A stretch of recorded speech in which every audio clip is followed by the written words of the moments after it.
آهنگ شالیزار.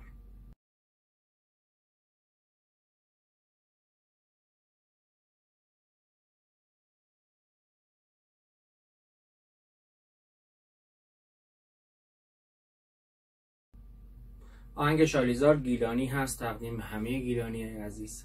سی بمول و می بمول سرکلیدمون هست، 6 ضربی با سرعت پایین مثل ویدیوی قبلی، هر چنگ برابر یک شماره.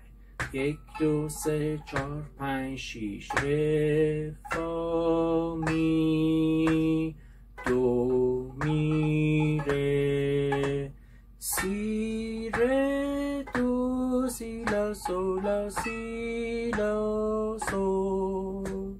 1 2 3 4 5 6 1 3 4 5 6 1 2 3 می بمول 4 5 6 1 2 3 4 5 6 سی ر دو سی لا سو لا 1 2 3 4 5 6 1 2 3 4 5 6 لا دو سی لا دو سی سی ر دو سی لا سو لا سی لا سو.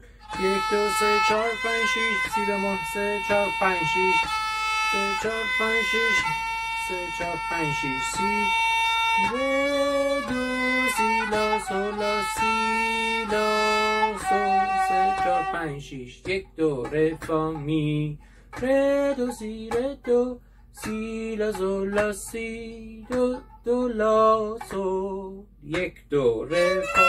1 2ش به خاطر سکوت سیاه هست، وقتی هر چنگ برابر یک شماره باشه سیاه برابر 2 شماره خواهد بود، 2 برابرشه و سکوتش میشه 1 2 3 4 5 6 1 2 4 5 6 1 2 3 4 3 4 5 6 ر دو سی ر دو سی لا سو لا سی دو لا سول. 1 2 3 5 6 سی لا سو لا سی دو لا سول. دو سی دو ر دو سی دو ر سی لا سی دو. این نقطه نداره مثل قبلی نشه. سی لا سی مساوی سی لا سی دو سی لا سو لا سی دو دو سی لا سول. دو سی دو ر سی لا سی دو سی لا سو لا سی دو دو سی لا سول.